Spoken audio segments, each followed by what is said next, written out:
At the end of summer, Misaki returned to Ogawa village in Nagano Prefecture, a small village in the mountains far away. Her grandmother's house, filled with childhood memories, was covered in cherry blossoms, and the old garden quietly marked the passage of time. The desolation of this place, far from the urban sphere, was sometimes unfamiliar to her ears and felt a little scary. Her grandmother had already become like this, and her grandfather, Keiichi, had withdrawn into his own shell. He sat on the veranda of the garden, hardly saying a word, and stared into the distance. Misaki had returned to help her grandfather, and simply to be by his side. The house was surrounded by an old fence, and beyond it stretched a large, unused ranch covered in grass and greenery. There he was. Bikiru, a black horse called Bikiru, not from this village. He was a large horse covered in pitch-black fur that Keiichi had bought from a horse farm in faraway Gifu. His stalk was so long that it covered his eyes and shone like pitch-black darkness. Her eyes were sharp, yet somehow adorned with human emotion. She wasn't intimidating, but she was very cautious, as if she knew something. Misaki was wearing a thin cotton sundress. It had a bold open back, and she was leaning barefoot against the wooden railing of the veranda. The wind swayed the grass at her feet, and with each gentle touch against her skin, it felt as if each blade of grass was welcoming her presence. She was beautiful yet fragile, and looked like a village fairy or a country goddess.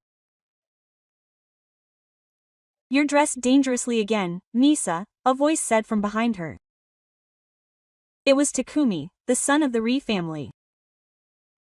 He was a few years older than Misaki, and always wore casual jeans, an old t-shirt, and a camouflage jacket on occasion.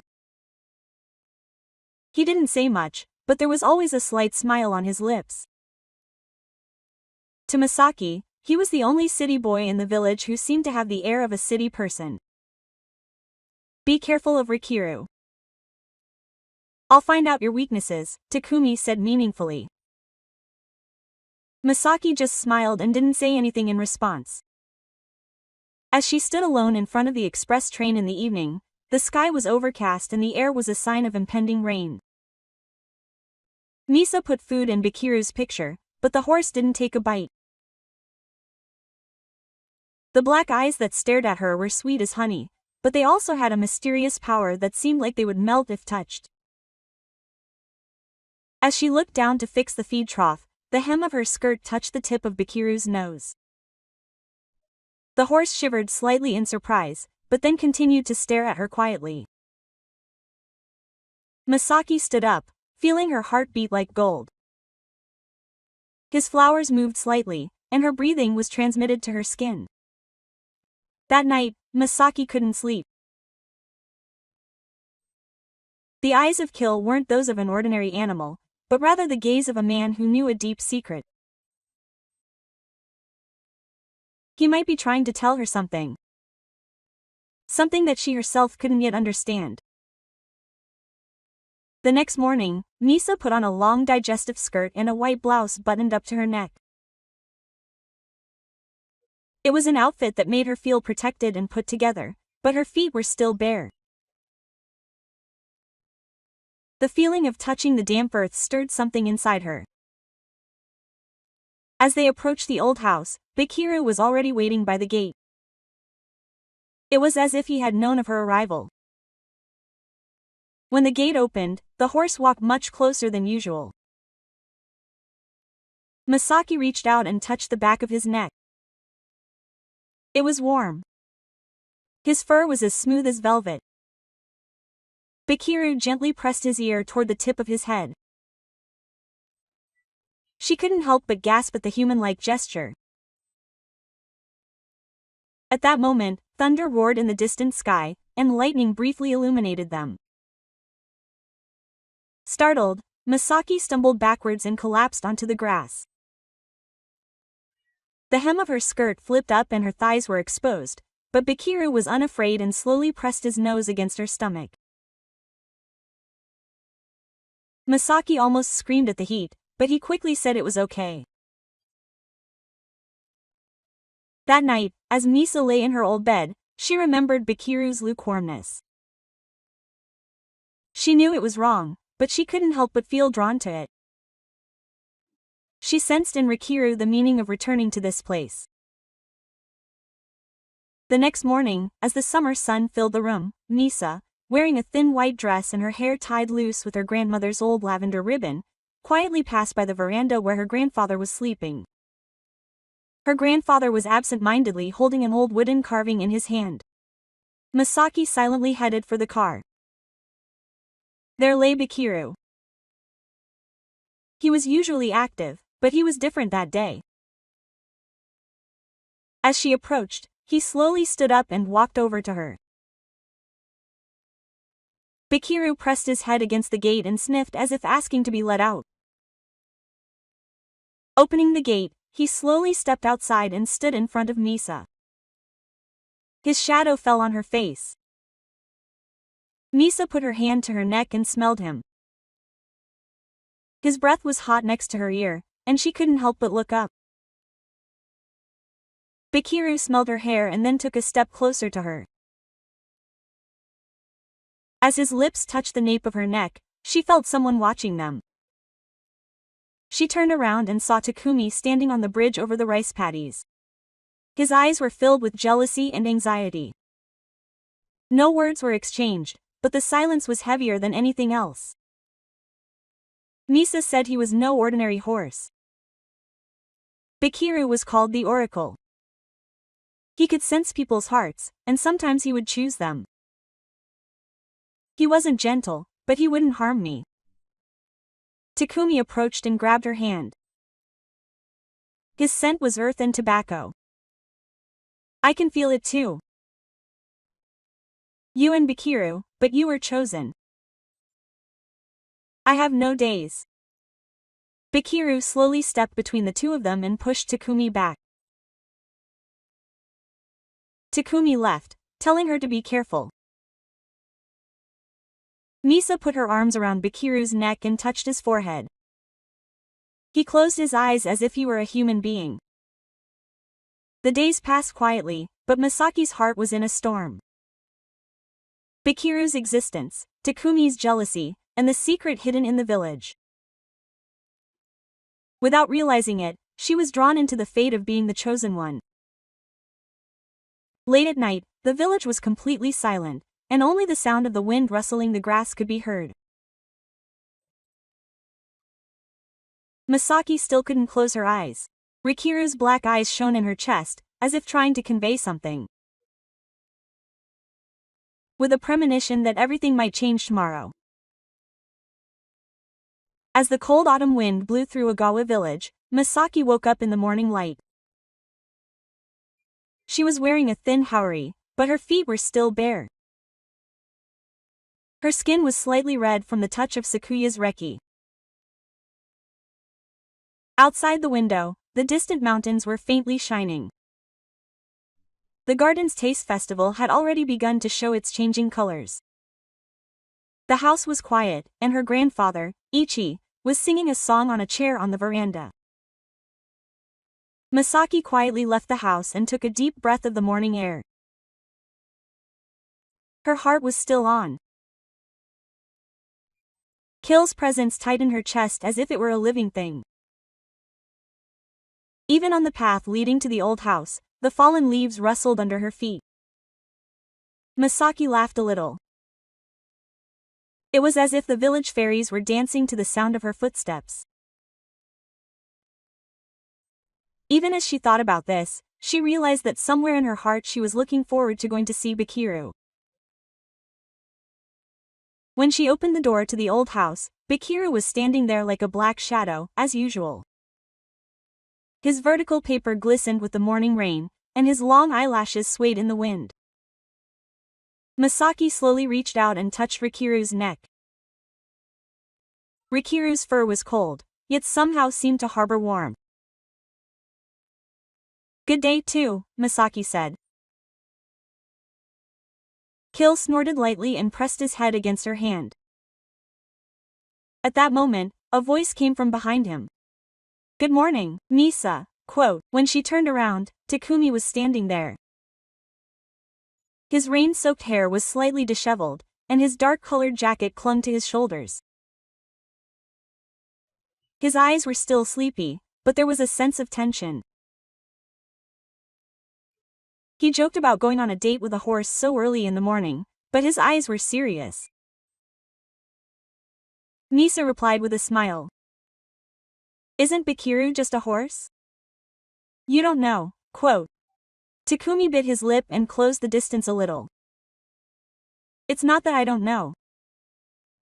But you're walking a dangerous path. Kill said he would choose, but the chosen one isn't always happy." Masaki's heart was broken by those words.